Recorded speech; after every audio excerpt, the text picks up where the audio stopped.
Hai semua, hari ini kita akan membahas kasus yang berasal dari Medan. Terbongkarnya kasus ini berawal dari seorang ibu-ibu yang ingin menjenguk keponakannya. Namun setelah sampai di depan rumah yang ditempati, tiba-tiba bau busuk yang sangat menyengat keluar dari dalam rumah. Akan tetapi anehnya kondisi pagar rumah tergembok dari luar. Bagaimana ceritanya? Tonton sampai habis ya. Mahira Dinabila lahir pada tanggal 24 September 2003 di Medan. Ira merupakan panggilan akrabnya. Ira merupakan anak keempat dari 5 bersaudara. Ayahnya bernama Pariono dan ibunya bernama Nur Afni. Ketika Ira menginjak usia 4 bulan, kakek dan nenek Ira, yakni mertua Pariono, meminta agar Mahira diadopsikan kepada abang iparnya. Abang iparnya tersebut bernama Mawardi dan istrinya bernama Yuli Anggraini. Mawardi dan Yuli sudah lama menikah, sekitar 8 tahunan, namun mereka tidak kunjung mendapatkan momongan. Karena kasihan, Pariono pun dan istrinya akhirnya sepakat menyerahkan Mahira kepada abang iparnya tersebut. Pariono berharap Mahira dibesarkan layaknya anak sendiri. Sebenarnya Mahira diangkat hanya untuk dijadikan pancingan saja. Namun seiring berjalannya waktu, Mawardi dan istrinya tetap tidak kunjung memiliki anak. Setelah berhasil mengadopsi Mahira, Mawardi dan istrinya bukannya malah menjalin hubungan baik dengan orang tua kandung Mahira. Mawardi, ayah angkat Mahira, justru melarang Mahira berkomunikasi dengan keluarga manapun, apalagi bertemu dengan pihak keluarga kandungnya.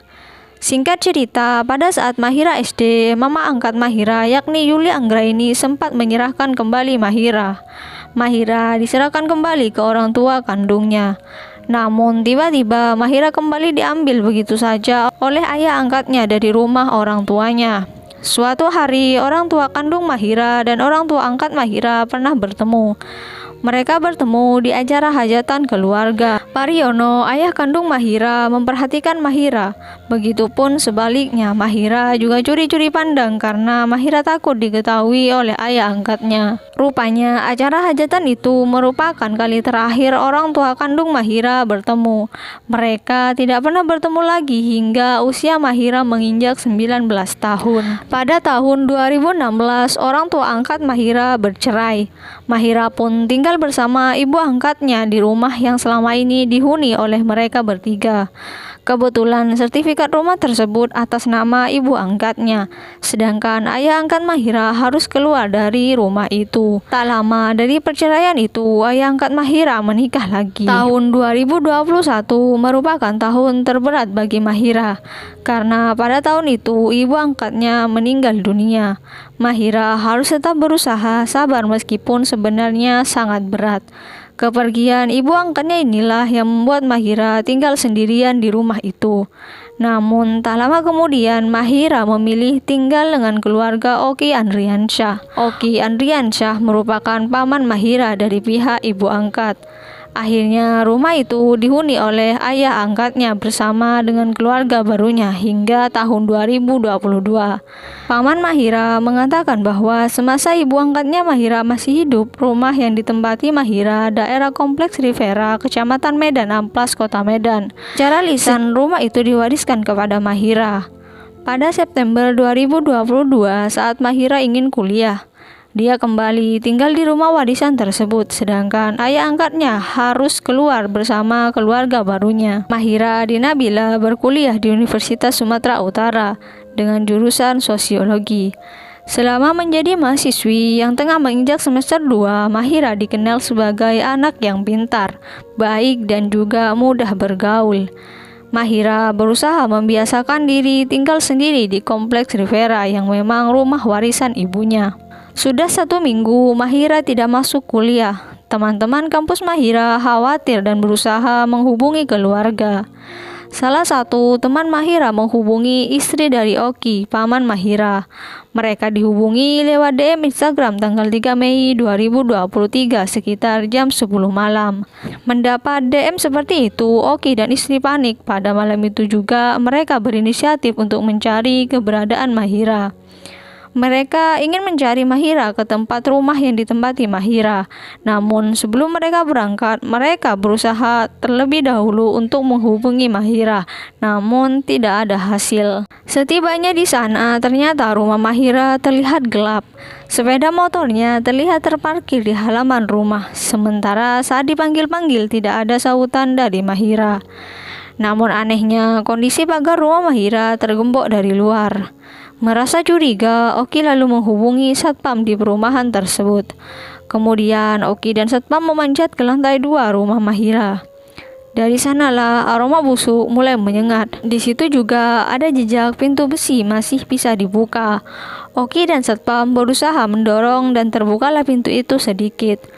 Sebelum mereka berdua masuk ke dalam, tiba-tiba ayah angkat Mahira datang bersama istri barunya. Mereka berdua mulai menampakkan gelagat aneh. Tidak hanya itu, mereka juga terlihat grogi. Setelah pintu rumah Mahira berhasil didobrak, keadaan rumah tampak gelap. Oki dan satpam terus-menerus menelusuri bau yang menyengat hingga sampai ke dapur, dan disitulah akhirnya Mahira ditemukan. Pada saat itu Mahira ditemukan dengan kondisi kaki kanannya melepuh, tapi kaki kirinya terlihat gosong seperti luka bakar. Selain itu, di lantai tempat Mahira ditemukan terlihat menguning seperti bekas terbakar. Setelah penemuan itu, Oki dan ayah angkat Mahira segera melapor ke pihak Polsek Patumbak. Namun anehnya, setelah melapor, ayah angkat Mahira justru menolak otopsi. Tidak hanya itu saja, ayah angkat Mahira meminta agar jenazah Mahira cepat dikuburkan. Sekitar pukul 2 sampai pukul 4, Mahira dibawa ke rumah sakit Bayangkara. Mahira dibawa ke rumah sakit untuk dimandikan, lalu setelah itu dimakamkan. Setelah pemakaman Mahira, Oki bertemu dengan ayah kandung Mahira yang bernama Pariono. Saat itu, Pariono mencurigai bahwa Mahira meninggal tidak wajar. Terlalu banyak kejanggalan yang dilihat oleh ayah kandung Mahira, seperti muka tinggal tengkorak tapi badan utuh. Di sisi lain, ayahnya juga meyakini Mahira tidak mungkin bundir. Dia mengenal Mahira sebagai pribadi yang baik. Sebab itu, dia meminta polisi segera bergerak cepat dalam mengungkap kasus ini. Pada tanggal 9 Juni 2023, kabarnya polisi melakukan penyelidikan terkait kasus ini. Polisi juga sudah memeriksa 16 saksi. Polisi menyampaikan para saksi itu meliputi kawan Mahira, satpam perumahan, tetangga, serta keluarganya, yakni ibu dan ayah angkat, ayah kandung, paman, serta yang lainnya. Selain pemeriksaan saksi, polisi menjelaskan tim laboratorium forensik Polda Sumatera Utara masih mendalami sejumlah bukti untuk mengusut penyebab kematian Mahira. Salah satu yang didalami ialah sepucuk surat yang ditemukan. Surat itu diduga peninggalan Mahira, surat wasiat Mahira yang ditujukan kepada ayah angkatnya. Namun, keluarga kandung Mahira menduga surat wasiat tersebut palsu. Oki Andriansyah, yakni paman Mahira, kemudian membandingkan tulisan Mahira saat mengikuti ujian kuliah pada tanggal 5 April 2023. Sekilas dari bentuk tulisan terlihat ada perbedaan dari kedua surat tersebut.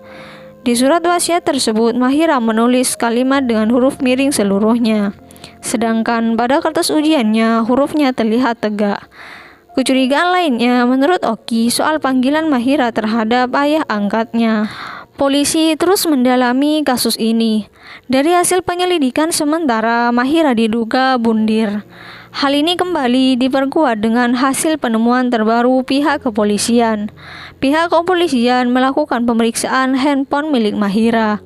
Rupanya, sebelum ditemukan tewas, Mahira diketahui sempat memesan racun jenis potas melalui aplikasi online. Potas tersebut dipesan dari kota Bogor. Hal ini juga telah dikonfirmasi kebenarannya oleh sang pengirim. Selain itu, setelah mendapatkan racun tersebut, Mahira juga diketahui berusaha mencari tahu bagaimana cara bundir melalui internet. Di samping itu, pihak kepolisian juga telah berhasil menemukan dan mengamankan bukti racun jenis potas di rumah Mahira. Termasuk alat bantu yang digunakan Mahira berupa teh manis bercampur dengan potas tersebut yang diminumnya. Namun hingga saat ini pihak kepolisian masih menunggu dari hasil laboratorium forensik Polda Sumatera Utara. Pada tanggal 9 Juni 2023, Aksi unjuk rasa mahasiswa Universitas Sumatera Utara diadakan di kantor kepolisian daerah Sumatera Utara. Aksi ini dihadiri oleh beberapa keluarga Mahira Dinabila. Mereka mengungkap beberapa fakta dari kejanggalan kasus Mahira. Nur Afni selaku ibu kandung Mahira membeberkan beberapa kejanggalan atas tewasnya Mahira. Ia mengatakan mulai dari surat palsu hingga kondisi terakhir dari Mahira yang dinilai sangat tidak realistis.